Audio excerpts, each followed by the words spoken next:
ไม่ได้มีไว้ให้กลัวแต่มีไว้ให้รู้เท่าทันสวัสดีครับท่านผู้ฟังทุกท่านวันนี้เราจะมาพูดคุยกันในหัวข้อว่าทุกข์ไม่ได้มีไว้ให้กลัวแต่มีไว้ให้รู้เท่าทันในชีวิตของเราทุกคนไม่มีใครเลยที่จะหนีทุกข์พ้นไม่ว่าจะเป็นทุกข์ทางกายเช่นเจ็บป่วยเหน็ดเหนื่อยหิวกระหายหรือทุกข์ทางใจเช่นความผิดหวังความพลัดพรากความไม่สมหวังในสิ่งที่ปรารถนาสิ่งเหล่านี้ล้วนเป็นส่วนหนึ่งของชีวิตแต่สิ่งสำคัญคือพระพุทธเจ้าสอนว่าทุกข์ไม่ใช่สิ่งน่ากลัวทุกข์ไม่ใช่ศัตรูแต่ทุกข์คือครูผู้ยิ่งใหญ่เป็นครูที่ทำให้เราได้เรียนรู้ความจริงของชีวิตเพราะถ้าเราไม่เคยเจ็บป่วยเราก็อาจจะไม่เห็นคุณค่าของการมีสุขภาพถ้าเราไม่เคยผิดหวังเราก็อาจไม่เข้าใจคำว่าปล่อยวางและถ้าเราไม่เคยสูญเสียเราก็จะไม่เห็นความจริงของความไม่เที่ยงดังนั้นทุกข์จึงมีคุณค่าอย่างยิ่งไม่ใช่เพื่อให้เรากลัวแต่เพื่อให้เรารู้เท่าทันแล้วจะรู้เท่าทันทุกข์ได้อย่างไรสิ่งแรกที่ต้องทำก็คือยอมรับความจริงยอมรับว่าทุกข์เป็นธรรมดาของชีวิตอย่าปฏิเสธอย่าหนีอย่าหลอกตัวเองว่าเราต้องไม่ทุกข์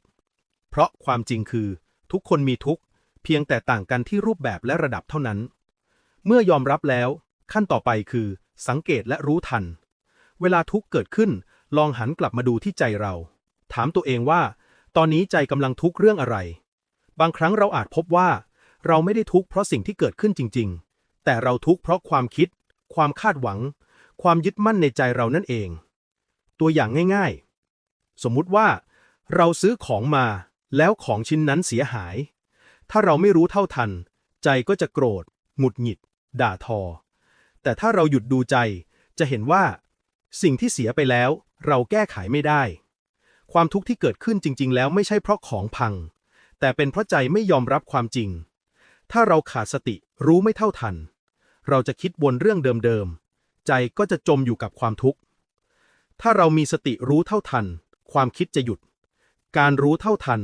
คือการมีสติรู้สึกตัวอยู่กับปัจจุบันณขณะนี้ตรงนี้ให้ชัดแล้วใจเราจะเบาสบายไม่เป็นทุกข์และเราก็จะเข้าใจได้ว่าเหตุแห่งทุกข์อยู่ที่ใจไม่ใช่สิ่งภายนอกวิธีฝึกให้รู้เท่าทันทุกข์ 1. เริ่มจากสติในชีวิตประจำวันเวลามีอารมณ์ไม่พอใจเศร้าเสียใจให้รู้ว่านี่คือความทุกข์กำลังเกิดขึ้นไม่ต้องไปผลักไสไล่ส่งไม่ต้องไปกดข่มแค่รู้ไว้เฉยๆ 2. ฝึกหยุดและหายใจลึกๆทุกครั้งที่ทุกข์เกิดขึ้นให้หายใจเข้าออกยาวๆสัก 2-3 ครั้งเพื่อดึงสติกลับมาสู่ปัจจุบันณขณะรู้สึกตัวที่กายที่ลมหายใจ 3. มองทุกอย่างเป็นครูถามตัวเองว่าทุกครั้งนี้กำลังสอนอะไรเราอาจจะสอนให้เราปล่อยวางบ้างหรือสอนให้เราเห็นว่าการยึดมั่นถือมั่นทำให้เราลำบาก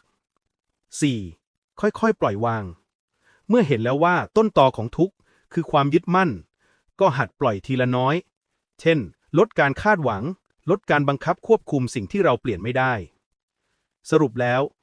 ทุกข์ไม่ได้มีไว้ให้กลัวแต่มีไว้ให้รู้เท่าทันเพราะเมื่อเรารู้เท่าทันทุกข์